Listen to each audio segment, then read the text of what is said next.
Me llamo Marcela Olivera y trabajo para una organización que se llama Food and Water Watch, y mi trabajo consiste en coordinar una red de organizaciones que trabajan el tema del agua en el continente. Ya, Marcela, ¿nos podrías decir cómo ves la situación del agua en Bolivia hoy?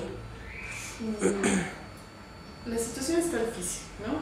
Pero además es un tema, yo creo, bastante complejo. O sea, no se puede explicar solamente el tema del agua desde un solo punto de vista, ¿no? Pero creo que hay problemas de escasez primero, ¿no? Que siempre han habido, por lo menos en el área de Cochabamba, ¿no? En la zona de los Andes también.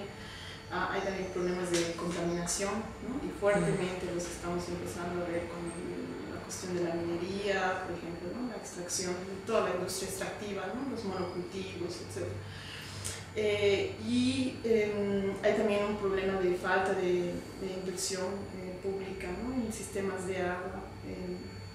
Eso creo que es otro tema que da para hablar mucho.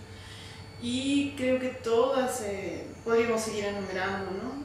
Pero creo que todos estos problemas que ya teníamos un poco se están agravando más aún con toda la cuestión del cambio climático, ¿no? Los glaciares se están perdiendo, en algunas ciudades, por ejemplo, como en el Alto, ¿no? Ya se está empezando a hablar de que de aquí a unos años no va a haber agua. Entonces yo siento que todo eso se está como agravando el problema del agua, ¿no? Entonces nuestro presente es muy negro y el futuro más negro aún, ¿no? ¿Y qué alternativas tú ves que podrían darse, tomando en cuenta los que ya han habido, para que la gente misma administre el agua aquí en Bolivia? Yo creo que las respuestas también son igual variadas y complejas. Creo que el gobierno no tiene una política clara integral, una visión integral del tema del agua, ¿no? El gobierno me parece que actúa de una manera muy coyuntural a cosas que están pasando.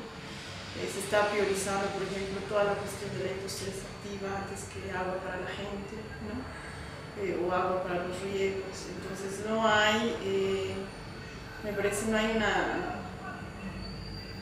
no está la gente dándose cuenta primero de lo que está pasando, ¿no? Porque todavía, por lo menos en las ciudades, eso es lo que está pasando, no abrimos el grifo y de una u otra manera, con todos los problemas que hay en las ciudades con el tema del agua, o sea, tenemos agua, ¿no? Entonces yo siento que la gente todavía no se está dando cuenta de cuán serio está el problema, y por lo tanto no hay tampoco una demanda de respuestas, ¿no? Una solución a los problemas del agua. Ahora hay gente que, por lo menos en el caso de Cochabamba, en las zonas periurbanas, que el problema del agua lo han tenido desde siempre, ¿no? Y yo siento también que ahí hay ha habido una gran movilización y organización de la propia gente para encontrar una solución al problema, ¿no? Entonces creo que hay soluciones que pasan por ámbitos estatales, pero también creo que hay soluciones que pasan por las comunidades, las propias comunidades, ¿no? Yo no siento que estas formas organizativas, ¿no? que la misma gente tiene en Bolivia en torno al agua, están sentándose a hablar para encontrar no una solución, pero soluciones para el tema del agua en Bolivia, ¿no?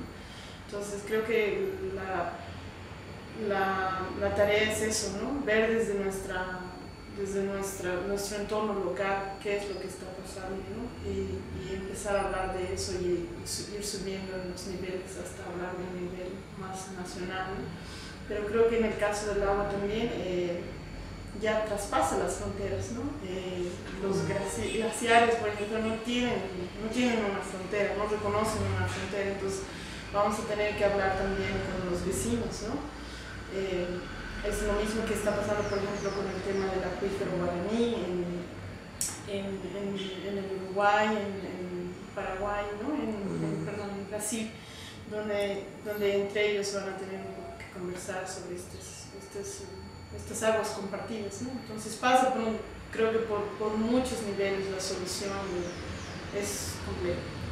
¿Y en tu experiencia has podido ver otras alternativas que no tengan que ver necesariamente con el Estado o la propiedad privada o inevitablemente tienen algo de esto?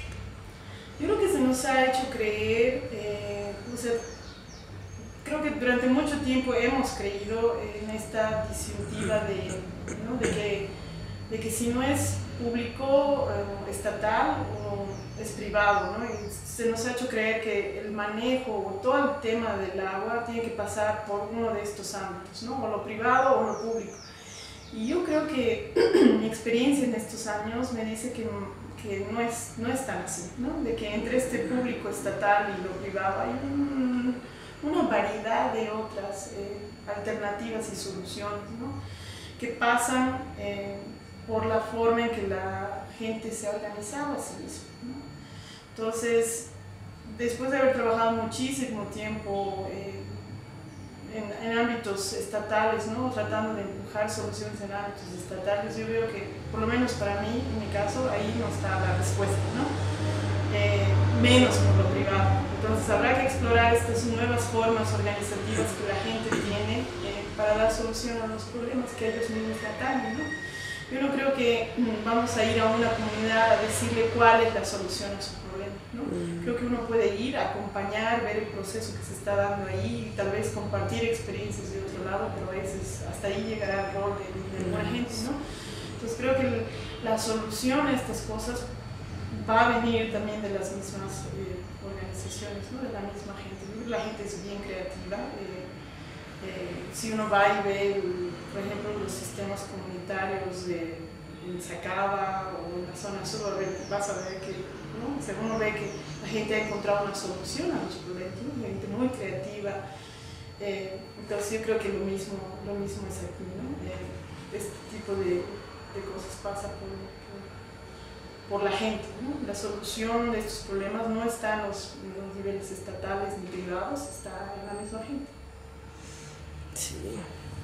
¿Y cuál es tu perspectiva sobre los acuerdos internacionales en relación a los trabajos que se están haciendo para apoyar en relación a los problemas de agua que está viviendo Bolivia, ¿no? Sobre todo con el tema de cambio climático ahora? Yo tengo mucha desconfianza de este tipo de soluciones o de, no sé, reuniones que se hacen a estos niveles, ¿no? Donde solo los representantes de los gobiernos pueden hablar. Le tengo muchísima desconfianza porque en la práctica hemos visto que se queda en la demagogia, ¿no? Se queda en el discurso, se queda en el papel, y lo que se está cumpliendo en la vida real, en el terreno es distinto, ¿no? La realidad es distinta. Entonces, yo creo que a la gente solo le queda empujar, ¿no? Empujar, resistir y proponer desde los territorios, ¿no? Para mí ahí está la solución, no está en las COPs, ¿no? En tantas COPs que se han hecho y a las que yo he asistido a algunas, ¿no? O sea, para mí ahí no hay ninguna solución, nada va a venir, nada se nos va a dar de ahí, y creo que más bien, o sea, tenemos que empezar desde donde estamos, a empujar a las corporaciones, a resistir las corporaciones, a votar a las corporaciones de nuestro lugar que están dañando el medio ambiente, etc. Creo que las soluciones, otra vez para mí, pasan por pensarlo localmente, ¿no? Y trabajar a nivel local además.